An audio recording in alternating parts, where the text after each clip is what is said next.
I've been able to fly domestically for the price of Starbucks, just $5.60 for the last 4 years. And I'm doing it again to lock in 2 more years of free flights for me and my wife. This isn't a secret loophole or a one-time trick. It's one of the best deals in the points and miles world, and it's called the Southwest Companion Pass. And right now there is a massive 100,000 point credit card offer that makes it ridiculously easy to get. So in this video, I'm going to give you my step-by-step playbook to earn the Companion Pass for all of 2026 and 2027. We're talking free flights for 2 years, but here's the catch. The timing is everything, and a single mistake could cost you a full year of free travel, so pay attention here. Let's talk about what exactly is the Companion Pass. It's simple. Whenever you fly on Southwest, you could bring a companion with you on the same flight for free. You just pay the taxes and fees for their ticket, which is usually $5.60 for a one-way domestic flight, or maybe $50 to $100 if you're flying to the Caribbean one way. It doesn't matter if you pay for your flight with cash or with points, your companion flies just for those taxes and fees. Think of it as a continuous buy one get one free coupon for every flight that you take. This is what makes the Companion Pass so valuable. Now there are a few mild details you should be aware of, like you can only change your companion up to 3 times a year, and yes, if you switch, let's say from your spouse to your child and then back to your spouse again, that counts as 2 changes. Also, you have to be flying with the person. They can't go solo using your Companion Pass, but other than that, it's pretty straightforward and simple. Now to earn it, here's the core of the strategy here. To get the Companion Pass, you need to earn 135,000 Companion Pass qualifying points in a single calendar year. But if you have any Southwest credit card, you get a 10,000 point boost, which means you really only need to earn 125,000 points. It's important to note here that these 10,000 points are just for the tracker. You can't really spend that from the boost that you get with the credit card. Also, having 2 Southwest credit cards doesn't give you a 20,000 point boost. It's a simple one-time 10,000 point deal here. But now the most crucial part and the biggest mistake people make is that the Companion Pass is valid for the remainder of the year that you earn it, plus the entire next calendar year. So if you accidentally earn it in December of this year, 2025, you only get it for that single month and the rest of 2026. However, if you strategically earn it in January or February of 2026, you get it for all of 2026 and all of 27. That's an extra year of free flights, and that's what we're chasing here. The goal is to get it as early in 2026 as possible. So now let's talk about how. How do we get that 125,000 points in just a month or 2? Well, that's where that 100,000 point offer comes in, because right now you could earn 100,000 Southwest points after spending $4,000 in 5 months. And of course, the best part here is that sign-up bonuses do count towards the Companion Pass. So this single offer gets us 80% of the way to our goal. And now, according to their site, the current offer is set to end on September 17th. So we do have a deadline here. And now a quick note here is that the 100,000 points you get from this bonus are real points that you can use to book flights with. You're not trading 135,000 points for the Companion Pass. You get to keep those points and spend them. So yes, that is a lot of points that you get to use. And now, given the deadline and the 5-month spending window, my recommendation is to apply for this card between September 1st and September 15th of 2025. That means you have until February to complete the spending requirement and trigger the bonus in early 2026, securing the pass for those 2 full years. And now I'll go ahead and give you my simple, humble request here that when you do apply, please use my referral link down in the description and in the pinned comment. It's a free way for you to support this channel, and it means a lot to me. But now, before you apply, you need to check a few things. Here are 4 eligibility questions or concerns that you need to answer. First, are you under Chase 524? What I mean here is Chase has an unwritten rule stating that if you've been approved for 5 or more personal credit cards within the last 24 months, Chase will likely deny you. Important notes about this rule is that being an authorized user on someone else's credit card counts. I'd recommend you ask to be removed as an authorized user to reverse this. And also note that getting approved for business cards does not count unless you're talking about some of the Capital One business cards like the Spark family. For some reason, those do count. Number 2 is, do you already have a Southwest personal card? You can only hold 1 Southwest personal card at a time. You'll need to cancel your current one, wait at least 2 weeks, and then apply for this bonus. Then number 3, have you received a sign-up bonus from a personal card within the last 24 months? You might need to dig into your account history here to figure out the date that you were awarded the bonus,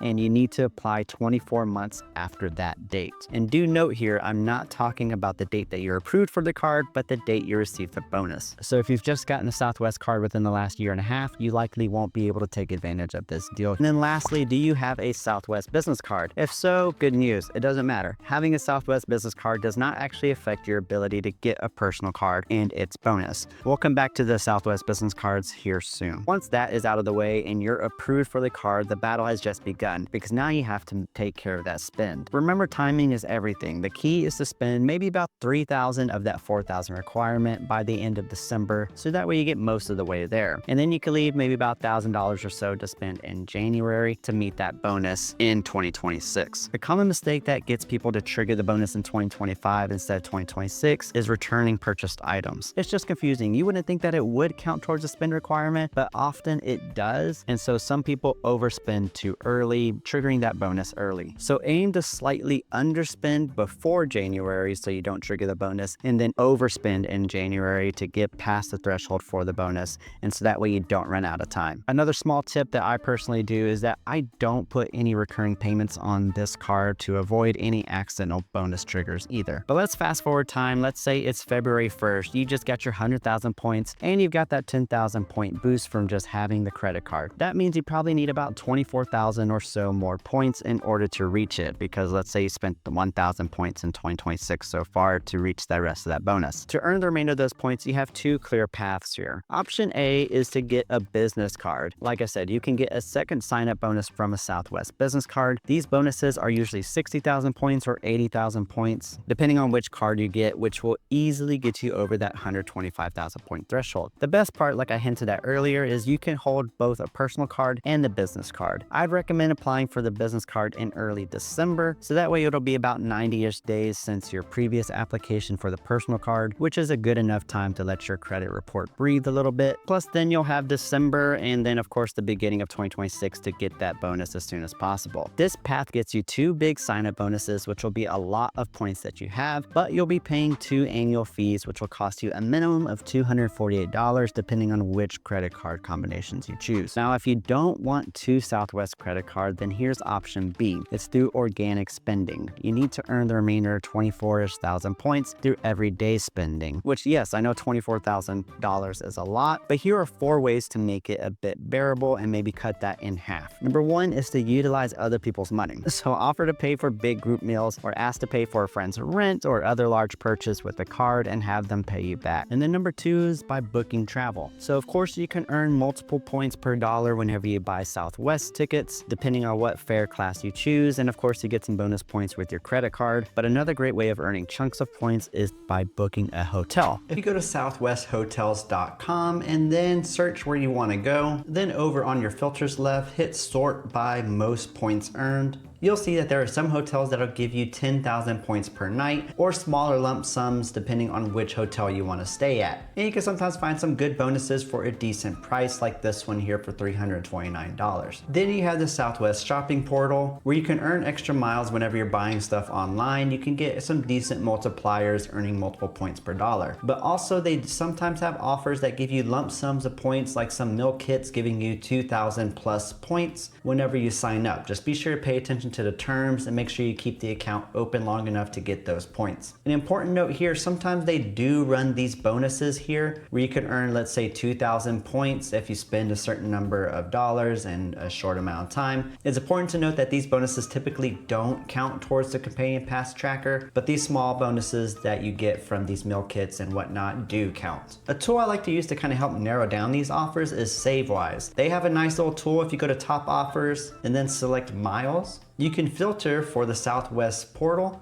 and then if you sort by the rate, it'll give you all of the best bonuses that's available through the shopping portal. So that way you don't have to spend too much time digging through Southwest's website here. Then you also have the dining portal where Southwest partners with specific restaurants in your area. And whenever you dine at one of those partner restaurants, you get 3 points per dollar that you spend. And this is in addition to the 1 or 2x points that you get using the Southwest card, depending on which card you have. And now this isn't big numbers here, but it is a little extra to get you there faster. And so as you're earning points and you want to track your progress, simply log into your Southwest account, click on My Account at the top right-hand corner, and as you scroll down here, you'll see under My Rapid Rewards, it'll show your progress towards the Companion Pass here. And so that's how you can keep track as far as what counts and what doesn't count. If you select View All Account Details, it'll give you your points activity so you can see what may or may not count. So if you can combine a few of these strategies, you can easily get those last 24-ish thousand points without a second card. And then once you finish the spending, points earned from the credit card spend will typically hit your Southwest account once your credit card statement closes. And then from then, it may take a day or two for your Companion Pass to be issued once you hit the total 135,000 points. And then once you've done all that, you've done it. You can choose your companion and add them to any existing reservations and just pay the taxes and fees. Now here's a critical piece I want you to take from this video. I recommend that you apply for this personal card offer if you're trying to get the Companion Pass for next year. If you're thinking of waiting for the next offer to see what happens in December or January, I want you to be warned. Often after a great bonus like this one, Southwest typically puts up pretty weak offers like 50,000 points or maybe just 30,000 points plus a temporary Companion Pass that only lasts for a few months. So if you really want it, the time is now. Especially with all those changes that Southwest has been making recently, there's no telling when the rules will change and how they might change. While there have been no announcements about the Companion Pass changing anytime soon, especially for this season, I wouldn't be surprised if it did change, probably affecting next year's earning opportunities. But so from here, you might be wondering which of the Southwest personal cards you should actually get to start this whole journey. The Plus, the Premier, or the Priority? Well, that's a great question. I'll have a video here soon that answers that question. I'll place that right here. But a fun fact is that after I earn the Companion Pass, I don't really touch these Southwest credit cards at all. I instead use my Chase cards because Chase points can be earned more easily and they transfer directly to Southwest where I could book flights. You can learn more about Chase points in this video here. Thanks for tuning in. I'll see you in the next one.